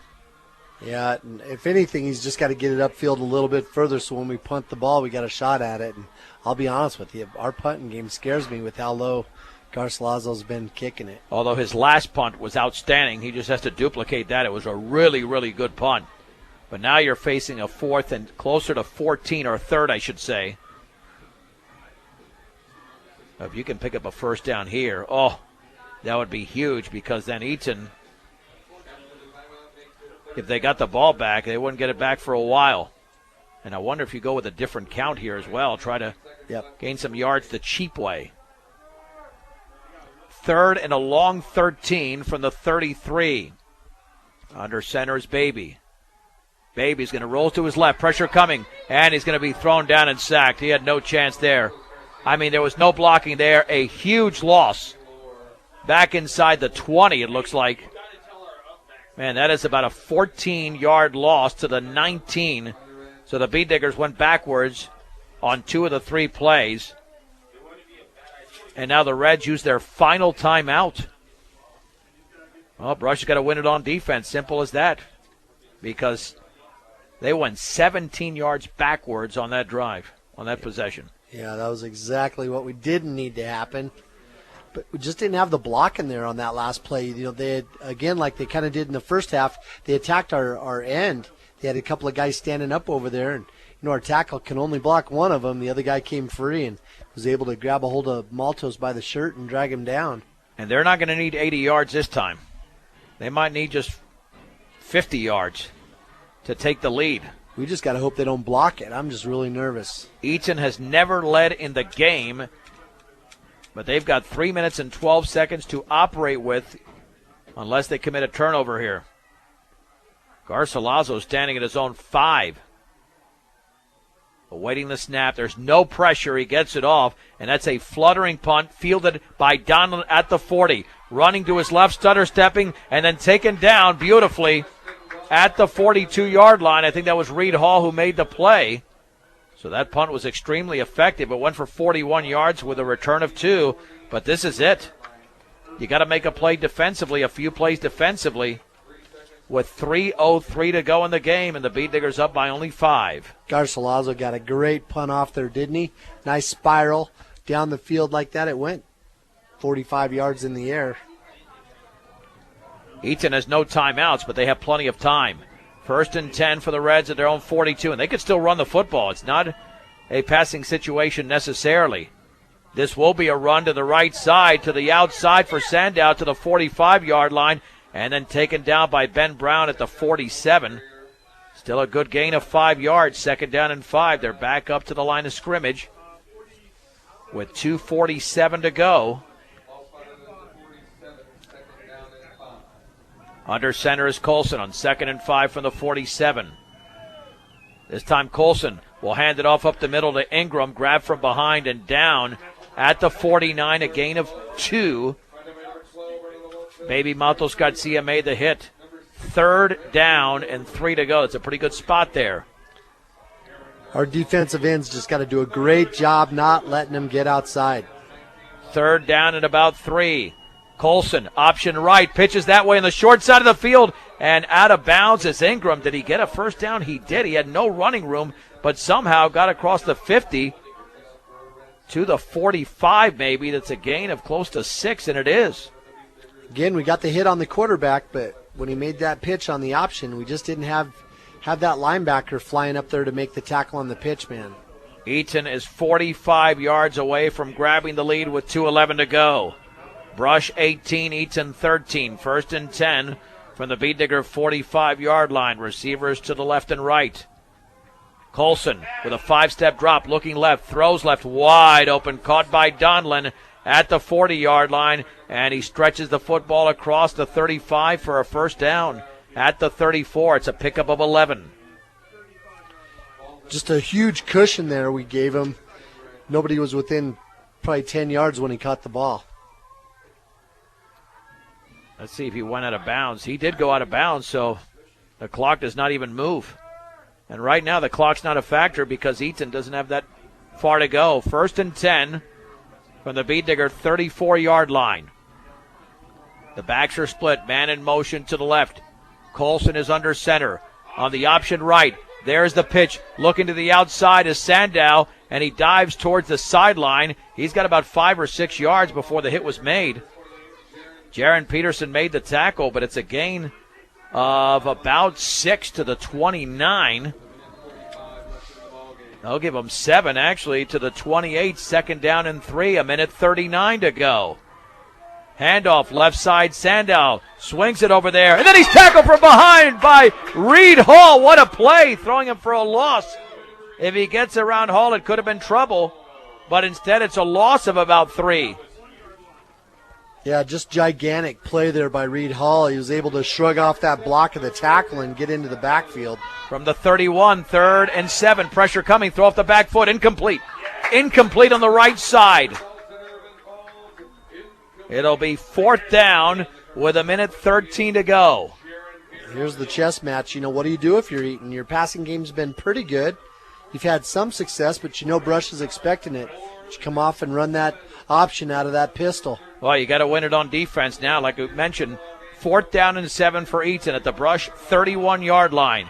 73 seconds to go. The Bead Diggers stop Eaton. The game is over because Eaton has no timeouts. At any rate, I'll be honest with you, I think we got to send some heat up the middle. We got to get some pressure in the backfield. Colson is in the gun on 4th and 7 from the 31. Colson rolls to his right, still rolling, throws, and the pass is incomplete! It's incomplete! Peterson picked it off, but he was out of bounds, intended for Donlin along the sideline, and the Brush Bead Diggers are going to pull this off as it's turned over on downs with 1:08 to go in the game. Yep, all we got to do is sit on the ball, go into victory formation. This should be over. I am surprised they went towards the sideline. The middle has been open for the Reds throughout the course of this game, and I am just stunned, and the Bead Diggers call a timeout. Brought to you by Greg Mullen at State Farm Insurance, 842-4555. Coach Call wants to make sure that they get the snap and they take a knee. There's no reason to run any play here.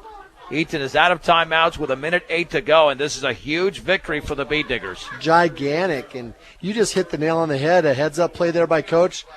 Control the emotions at this point in time. Make sure the kids don't shoot themselves in the foot, and just a good defensive stand there by Brush. I really did expect him to run option there because we haven't stopped it. Well, if they weren't going to run the football, I did expect them to pass it somewhere up the middle.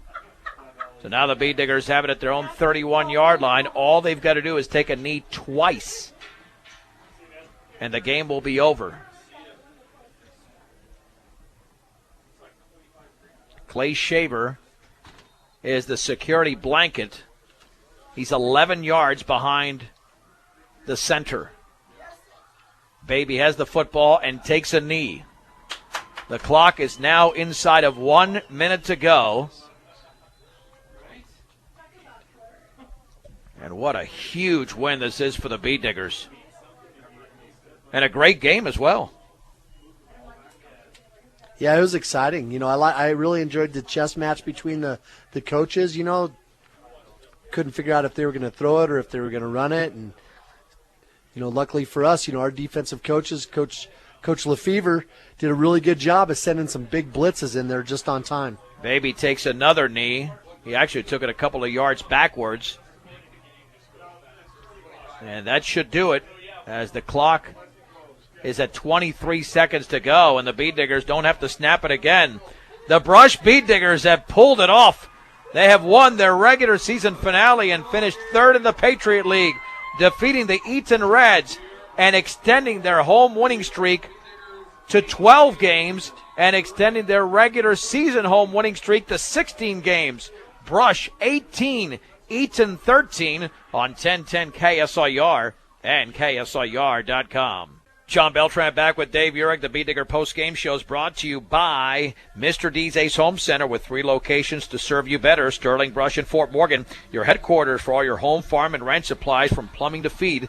Mr. D's Ace Home Center. The Bead Diggers improved to 3-2 in the Patriot League, 6-3 overall, ending their regular season, but advancing to the playoffs for the 14th consecutive year as they defeat the Eaton Reds by a score of 18-13 in Brush, and they go undefeated in the regular season for a 3rd consecutive year. Bead Diggers won all 4 of their home games. A 4th and 2 at the 37-yard line of Brush is what Eaton faced in their very first possession, but they did not score, I should say. They earned just 1 yard. The Bead Diggers stopped them at their own 36-yard line. 10 plays, 64 yards, and 4 minutes and 44 seconds later. Clay Shaver scored from 6 yards out. Conversion was no good. It was 6-0. And then Eaton was not able to gain a first down on their next drive. They had to punt the football. It was blocked by Aaron Garcilazo, and then he ran it into the end zone from about 20 yards away, and Brush was up 12-0. Now, later on in the opening half, Javier Gijosa missed a 44-yard field goal, and that was like 1st and goal inside the 10, but the Bead Diggers came through with back-to-back sacks, and then later on, a fumble by Rusty Laura was recovered by B.J. Hirschfeld at the 16-yard line, so 2 opportunities blown by Eaton in the opening half as the Bead Diggers held that 12-0 lead. To begin the third quarter, though, the second half, a surprise onside kick by Eaton gave them the football at the Bead Digger 40-yard line. And they did capitalize as the Reds scored on a 1-yard run by Colton Ingram on a 4th down. That was an 8-play drive in 4 minutes and 10 seconds. PAT was blocked, making it 12-6. The Bead Diggers, though, would come back early in the fourth quarter, culminating an 80-yard drive, 11 plays. Aaron Garcilazo from 6 yards away in 5 minutes and 16 seconds. PAT was missed. It was 18-6. The Reds then came back after Ben Brown intercepted a pass. The Bead Diggers generated just 1 first down. The Reds got the football back at their own 20-yard line with under 7 minutes to go. 13 plays in 3 minutes and 18 seconds thereafter. 3 minutes and 18 seconds later, a 1-yard run by Colson made it 18-13. And after the Bead Diggers had easily their worst offensive possession, running 3 plays and going a -17, the Reds then had a chance to win the game, but on a 4th down and 7, an incomplete pass as they got the ball to the Bead Digger 31 from the quarterback Austin Colson sealed the deal for the Bead Diggers as they won the game, dropping the Reds to 2-3 in league play and 5-4 overall. And Dave, no doubt that the Reds got the advantage tonight in terms of yardage, not on the scoreboard. Let's run through the Eaton totals. Right on. They had 56 offensive plays. 19 of those were in the air. They completed 12 of those for 170 yards. Their leading receiver of the night was Donlin, who had 76 yards on 7 receptions. Dorsey had 25 yards on 2 catches. Suarez had 2 catches for 50 yards, and then Laura had a 15-yard reception. On the ground, though, their number one guy was Jake Suarez. You know, he only had 25 yards in the first half, and then he reels off 88 total yards, so over 65 or 63 yards in the second half to just really kind of attack our defense on the corners. We just couldn't stop him. Lohr had eight yards on 5 carries, and then Colton Ingram, who's had a lot of big games this season, only had 29 yards on 12 carries. But really, Eaton did the job with that option, and it was something that Brush had a hard time controlling. That's a good football team out there on the Eaton Reds. Just the Bee Diggers did the job tonight. The Reds gave the Bee Diggers everything they could handle. Bee Digger Player of the Game is brought to you by Cargill Beef, committed to feeding the world in a responsible way by reducing environmental impact and improving products and processes. Learn about Cargill's story of commitment at Cargill.com. Could give it to a number of guys, but when you look at the scoring and a big special teams play, it seems that one person stood out, Dave. You bet. Aaron Garcilaso, the guy comes out and plays with a lot of excitement. Holy cow, he's out there belly bumping people, and he's obviously having a lot of fun.